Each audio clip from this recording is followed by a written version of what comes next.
बिगाड़ा काम बिगाड़ा। 3 बहुओं के रवैये से सासू माँ बहुत परेशान थी। दरअसल बात ये थी कि तीनों बहुओं में किसी बात को लेकर अनबन हो गई थी। तब से ही तीनों एक दूसरे से मुंह फुलाए रहती थी।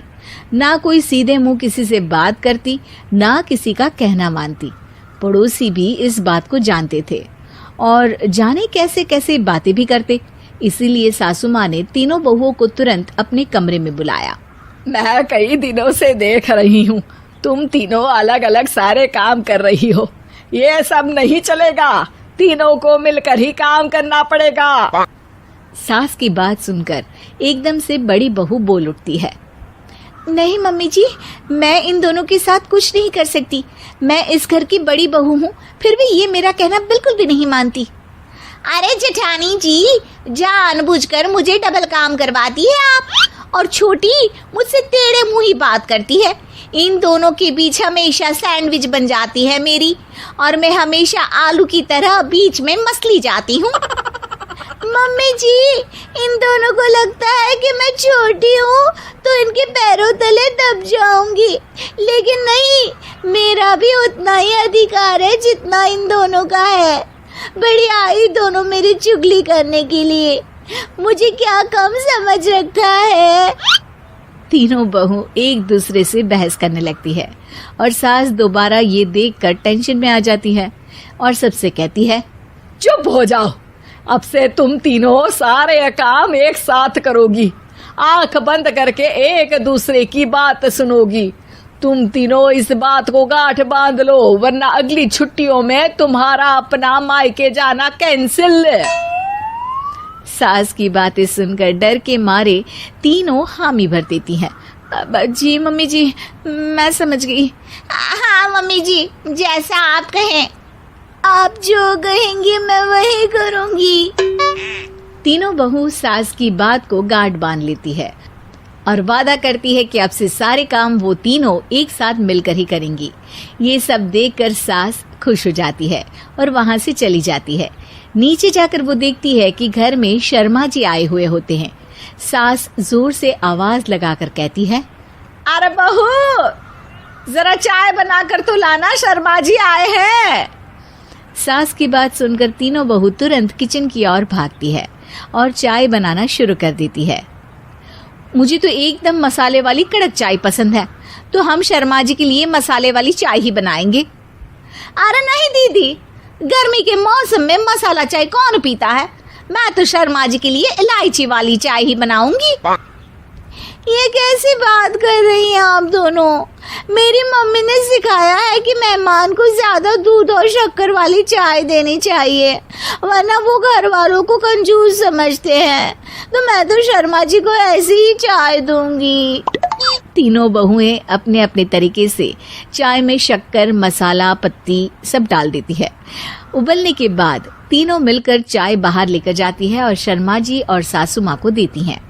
चाय पीने के बाद शर्मा जी सासू माँ को देखकर शर्मा जाते हैं और शर्मिंदा महसूस करते हैं कि आखिर उन्होंने चाय पीने के लिए हामी क्यों भरी। सासू माँ भी चाय पीना शुरू करती है और कहती हैं, अरे बहू, ये कैसी चाय बनाई है? चाय है या मीठे दूध की बासुंदी? हाँ, चाय अच्छी नहीं लगी क्या? कोई बात नहीं, हम पराठा बनाकर लाते हैं। चलो चलो अंदर। हाँ चलो। हाँ, आती हूँ मैं भी। नहीं नहीं, मेरा पेट चाय ने ही चौपट कर दिया, वही काफी है। पराठे से पोपट नहीं करवाना, मैं तो चलता हूँ। शर्मा जी चुपचाप पतली गली से निकल जाते हैं। अगले दिन सास बहुओं से कहती है, अरे बहू, जाओ जाके ऊपर के गेस्ट हाउस की सफाई कर दो। कल हमारे यहाँ मेरे दूर के रिश्तेदार आने वाले हैं, तो पूरे कमरे को चमका देना, समझी? तीनों बहू सास की बात को मानकर ऊपर सफाई करने चली जाती हैं और तीनों कमरे की सफाई चालू कर देती है।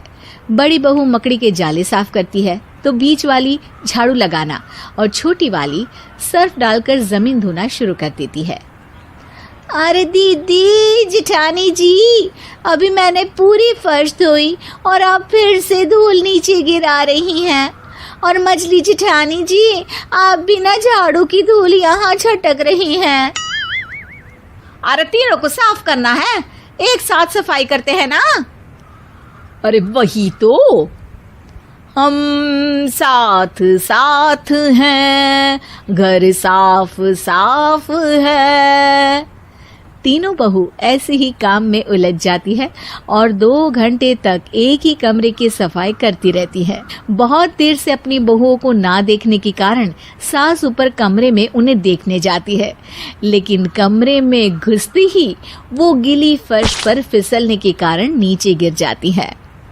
ओरी मोरी मैया, हड्डी मरोड़ के रख दी। आए मेरी तो कमर ही टूट गई रे। तीनों बहुएं सास को उठाती हैं और बिस्तर पर सुला देती है। अरे मेरे हाथ पैर दर्द कर रहे हैं, दबा दो, आराम मिलेगा। हाँ जी माँ जी। अरे जी माँ जी, जी माँ जी। और तीनों बहुएं एक साथ सास के हाथ को दबाना शुरू कर देती हैं। माँ की तो चीख ही निकल जाती है और नतीजा ये होता है कि सास के बचे हुए शरीर में भी दर्द उठ जाता है। हाय राम, ये क्या कर दिया तुम तीनों ने।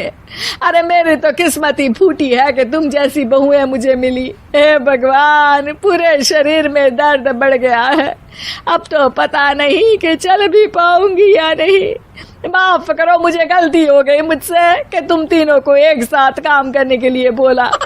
सोचा था तीनों मिलके अच्छे से काम करेगी, लेकिन बड़े बुजुर्ग सही कहते थे कि 3 तिगाड़ा काम बिगाड़ा। तुम लोगों ने ये बात ना आज साबित करके दिखा दी। तुम तीनों को तो समझाना यानी मानो भैंस के आगे बीन बजाना है। तुम्हें अकेले अकेले काम करना है ना, तो अब से तुम अकेले ही अपना अपना काम करो। तीनों बहुएं वहां से जाने लगती है। अरे कहाँ जा रही हो? आप ही ने तो कहा कि अपना अपना काम करो, तो मुझे मुल्तानी मिट्टी लगानी है। अरे मुझे भी तो नेल पॉलिश लगानी है, मुझे ना मेहंदी लगानी है। सास अपना सर पीट लेती है और कहती है, अरे मुझे भी लगाना है कुछ। क्या माँ जी? क्या माँ जी? क्या माँ जी? तुम्हारे घर वालों को फोन तुम्हारी हरकतें बताने के लिए।